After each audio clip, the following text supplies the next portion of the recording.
ہالی ووڈ ہنگامہ کے ویورز آپ سبھی کا سواگت ہے۔ دوستو، آج میں آپ کو سنانے والا ہوں 2002 میں آئی فلم فون بوتھ کی کہانی، جو کہ ایک سائیکالوجیکل تھرلر فلم ہے۔ اس فلم کو ڈائریکٹ کیا ہے جوئے شوماچر نے۔ تو فلم شروع کرنے سے پہلے ہمیشہ کی طرح ایک چھوٹا سا ریکویسٹ ہے کہ اگر آپ ہمارے چینل پر نئے ہو تو چینل کو سبسکرائب ضرور کریں۔ تو چلو ویڈیو کو شروع کرتے ہیں۔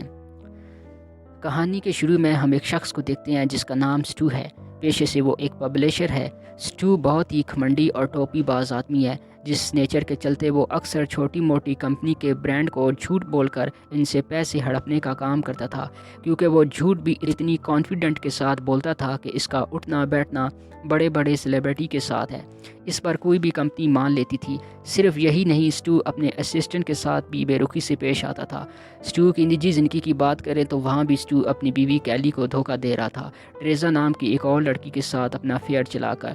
پر یہاں پر اس نے ٹریزا کو بھی اندھیرے میں رکھا تھا کہ وہ ایک غیر شادی شدہ آدمی ہے، اور اس نے اس سے وعدہ بھی کر رکھا تھا کہ وہ اسے ایک ایکٹر بنائے گا۔ سٹو کی بیوی کو اکثر یہ شک پڑنے لگا تھا کہ سٹو اسے چیٹ کر رہا ہے، اس لیے اب وہ ٹریزا کو روزانہ ایک فون بوتھ سے کال کرتا تھا۔ تو یہ ہے سٹو کی لائف سٹائل۔ جھوٹ اور دھوکے بازی سے وہ آج ایک کامیاب آدمی بن گیا ہے، لیکن آج اس کے ساتھ کچھ ایسا بھیانک ہونے والا ہے جس سے اس کی زندگی بدلنے والی تھی۔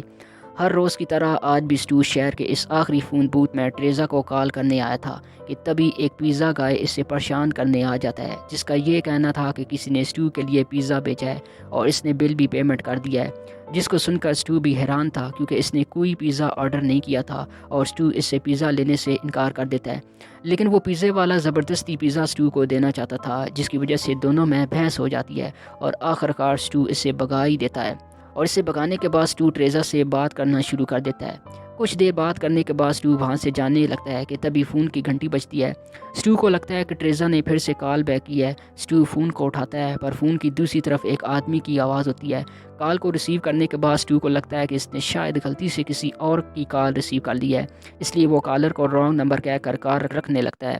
پر وہ کالر سٹو ہی سے بات کرنا چاہتا ہے، اور وہ سٹو کو کہتا ہے کہ اسے اس کے بارے میں سب کچھ پتہ ہے، اور اسے یہ بھی پتہ ہے کہ اس وقت اس نے کس کلر کا ڈریس پہنا ہوا ہے اور کس پوزیشن میں کھڑا ہے۔ یہ ساری باتیں سننے کے بعد سٹو کو شور ہو جاتا ہے کہ جو بھی آدمی اس وقت کال پر ہے وہ اس کی ہر حرکت پر نظر رکھے ہوئے ہے۔ سٹو ادھر ادھر عمارتوں کی طرف دیکھنے لگتا ہے، لیکن اسے اندازہ نہیں لگتا، جس پر وہ رانگ نمبر کہہ کر فون کو رکھنے جاتا ہے۔ پر کالر اسے دھمکی دیتا ہے کہ اگر اس نے کال رکھی تو اس کے لیے یہ اچھا نہیں ہوگا۔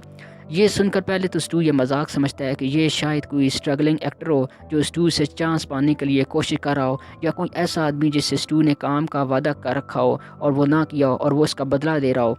پر کالر اس بات کا کوئی جواب نہیں دیتا۔ پر یہاں کالر یہ کہتا ہے کہ اسے وہ پیزا کھا لینا چاہیے تھا جو کہ اس نے بھیجا تھا، جس سے سٹو سمجھ جاتا ہے کہ یہ معاملہ اتنا آسان نہیں ہے جیسا وہ سمجھ رہا ہے، اور وہ سمجھ نہیں پا رہا تھا کہ وہ کالر آخر اسے چاہتا کیا ہے، جس کو کلیئر کرنے کے لیے کالر اسے ایک نمبر لگانے کو کہتا ہے، اور وہ نمبر اصل میں ٹریزا کا تھا، جس پر پتہ چلنے پر سٹو نمبر ڈائل کرنے سے منع کر دیتا ہے، جس پر کالر خود ہی اپنے فون سے ٹریزا کو کال لگا دیتا ہے اور خود کو سٹو کا دوست بتا کر خود کو انٹروڈیوس کرواتا ہے، اور ٹریزا کو یہ بتا دیتا ہے کہ سٹو اسے چیٹ کر رہا ہے اور وہ ایک شادی شدہ آدمی ہے، جسے سن کر ٹریزا پہلے تو یقین نہیں کرتی، لیکن آخر تک کالر اسے یقین دلوانے میں کامیاب ہو جاتا ہے، اور یہ سبھی باتیں سٹو بھی سن رہا تھا، مگر سٹو کی آواز ٹریزا تک نہیں جا رہی تھی۔ تو ٹریزا سے بات کرنے کے بعد کالر سٹو کو اب اپنی بیوی کو کال لگانے کو کہتا ہے اور اسے ٹریزا کے ساتھ اپنے ریلیشن شپ کے بارے میں سچ بتانے کو کہتا ہے، جو سٹو ایسا کرنے سے منع کر دیتا ہے، جس پر کالر کہتا ہے کہ وہ پھر خود ہی کال لگا کر اس کی سچائی اس کی بیوی کو بتا دے گا، جس پر سٹو گھبرا جاتا ہے کیونکہ کالر نے جس طرح ٹریزا کو کال لگا کر اس کا جھوٹ کا بھانڈا پھوڑا ہے، اگر وہ اس کی بیوی کو بھی سچ بتا دے گا تو سٹو تو پھر کام سے گیا، جس وجہ سے سٹو خود ہی اپنے فون سے بیوی کو کال لگاتا ہے اور وہ فون کے بوتھ کو بھی چالو رکھتا ہے۔ سٹو کی بیوی فون اٹھا لیتی ہے، پر سٹو کی ہمت نہیں ہو پاتی سچائی بتانے کی، کیونکہ وہ جانتا تھا کہ اگر اس نے سچائی بتائی تو اس کا ڈیورس ہونا پکا تھا۔ پھر وہاں دو لڑکیاں آ جاتی ہیں جو سٹو کو فون بوتھ سے نکلنے کو کہتی ہیں، کیونکہ سٹو کافی دیر سے فون استعمال کر رہا تھا، مگر سٹو ان کو بھگانے کی کوشش کرتا ہے، جس پر وہ شور مچاتی ہیں۔ ادھر کالر سٹو کو دھمکی دیتا ہے، اگر وہ اس کی بات نہیں مانے گا تو وہ اسے مار ڈالے گا، اور کالر گن کو لوڈ کرتا ہے اور لیزر سے سٹو پر نشانہ لگا دیتا ہے، اور سٹو یہ سب دیکھ کر ڈر جاتا ہے، اور کالر کہتا ہے اگر اس نے کوئی تھوڑی بھی چلاکی دکھائی تو وہ اسے مار دے گا، جو کہ کالر کے لیے کوئی نئی بات نہیں ہے، کیونکہ اس نے اس سے پہلے بھی اس طرح سے 2 ٹیکس ڈیلنگ جیسے غیر قانونی طور پر کام کرنے والے لوگوں کو مار چکا ہے، کیونکہ انہوں نے کالر کی بات کو سیریس نہیں لیا تھا، جس کی وجہ سے وہ لوگ اپنی جان سے ہاتھ دھو بیٹھے تھے۔ ادھر وہ 2 لڑکیاں سامنے والی دکان سے ایک آدمی لے کر آتی ہیں اسٹو کو فون بوتھ سے باہر نکالنے کے لیے، اور وہ آدمی توڑ پھوڑ کرنا شروع کر دیتا ہے تو اسٹو اسے کچھ پیسے دیتا ہے اسے وہاں سے جانے کے لیے، لیکن لڑکیوں کے شور مچانے پر وہ پھر سے اسٹو کو نکالنے لگتا ہے۔ یہ سارا نظارہ کالر بھی دیکھ رہا ہوتا ہے اور وہ اسٹو سے کہتا ہے کہ وہ اسے یہاں سے بھگا سکتا ہے اگر اسٹو ہاں کہے تو۔ پہلے تو اسٹو ہاں نہیں کہتا، مگر اس آدمی کے ہاتھا پائی کے بعد اسٹو کے منہ سے ہاں نکل جاتا ہے اور کالر اس آدمی کو شوٹ کر دیتا ہے اور وہ وہیں موقع پر ہی مارا جاتا ہے، اور اسٹو یہ دیکھ کر اور بھی پھنس جاتا ہے کیونکہ یہ قتل پبلک پلیس پر ہوا تھا اور وہ بھی فون بوتھ کے سامنے، اور اس وقت اسٹو ہی کے ساتھ وہ آدمی جھگڑ رہا تھا اور سب کی نظروں میں اسٹو ہی قاتل تھا۔ اسٹو پھر اس معاملے سے نکلنے کے لیے چپکے سے اپنے فون سیل سے پولیس کو کال لگا دیتا ہے اور اس معاملے کی بھنک کالر کو لگ جاتی ہے، جس پر وہ ایک فائر کر کے اسٹو کو تھوڑا گھائل کر دیتا ہے، پر پھر بھی پولیس والے تو آ ہی جاتے ہیں اور وہاں پولیس آفیسر جیک بھی آ جاتا ہے، جو سب سے پہلے آس پاس کی بلڈنگ کی چھتوں پر اپنے شوٹر تعینات کر دیتا ہے،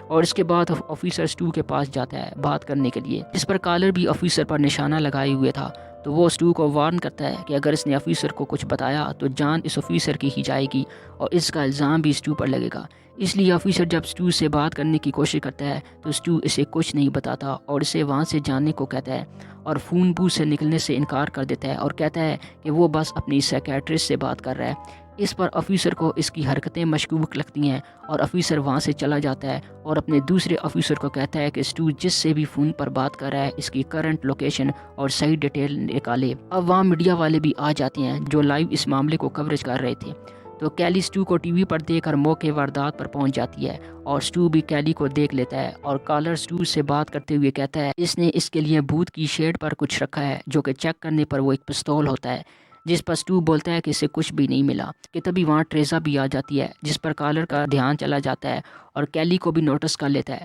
تو کالر اسٹو سے بولتا ہے کہ اسے اس معاملے سے بچنے کا اب ایک ہی راستہ ہے کہ اب وہ پوری دنیا کے سامنے اپنے گناہوں کو قبول کرے اور کیلی اور ٹریزا میں سے کسی ایک کو چوز کر لے، کیونکہ کالر ان دونوں میں سے کسی ایک کو مارنے والا ہے۔ جس کو سن کر اسٹو کا اور بھی دماغ خراب ہو جاتا ہے اور وہ غصے سے فون بوتھ سے باہر آ جاتا ہے، تو کالر لیزر سے کیلی پر نشانہ لگا لیتا ہے اور یہ دیکھ کر اسٹو دوبارہ فون بوتھ میں آ جاتا ہے، پر اس بار پولیس آفیسر بھی کیلی پر لیزر لائٹ دیکھ لیتا ہے اور سمجھ آتا ہے کہ کوئی ہے جو چھپ کر وار کر رہا ہے، اور اوپر سے اسٹو بھی چالاکی دکھاتے ہوئے اپنے سیل فون سے کیلی کو فون کر کے آفیسر کو اس کالر کی بلیک میلنگ والی باتیں سنا دیتا ہے، اور اب آفیسر بھی اپنے تمام پولیس والوں کو الرٹ کر دیتا ہے اور چاروں طرف کی بلڈنگیں اور ہوٹل کو چیک کرنے کا بولتا ہے۔ اب کافی وقت گزر چکا تھا اور اسٹو کو کچھ تو فیصلہ لینا تھا، تو اسٹو آخرکار ساری دنیا کے سامنے اپنی غلط کاموں کو بتا دیتا ہے اور اپنی بیوی کیلی کو بھی سچ بتا دیتا ہے کہ وہ اسے چیٹ کر رہا ہے، اور ٹریزا کو بھی سچ بتا دیتا ہے کہ وہ اس کو کوئی ایکٹر نہیں بنانے والا، وہ تو بس اپنی ہوس پوری کرنا چاہتا تھا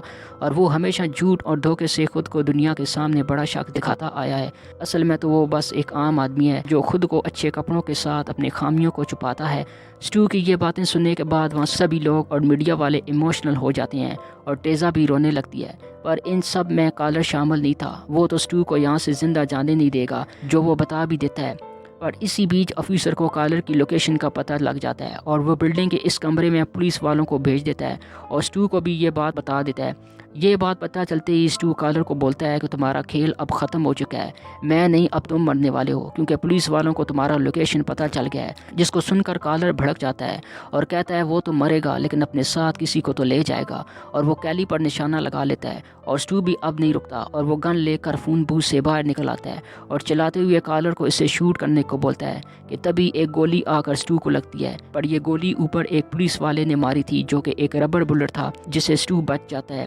دوسری طرف پولیس کا ایک اسکواڈ اس روم میں پہنچ جاتا ہے، لیکن وہاں انہیں ایک ڈیڈ باڈی ملتی ہے جسے شناخت کرنے کے لیے جب اسٹو کے پاس لایا جاتا ہے تو اسٹو دیکھتا ہے وہ لاش تو اسی پیزا بوائے کی تھی جو کچھ دیر پہلے اسے پیزا دینے آیا تھا اور اس نے پکڑنے کے ڈر سے خودکشی کر لی تھی۔ لیکن جب اس کے بعد اسٹو ایمبولینس میں بیٹھا ہوتا ہے تو وہاں وہی کالر آتا ہے، مطلب کالر ابھی زندہ ہے اور وہ پیزا ڈیلیوری گائے بھی ایک وکٹم تھا جس کو کالر نے استعمال کیا ہے، اور وہ کالر پولیس والے کے درمیان سے گزر جاتا ہے اور فلم یہیں پر ختم ہو جاتی ہے۔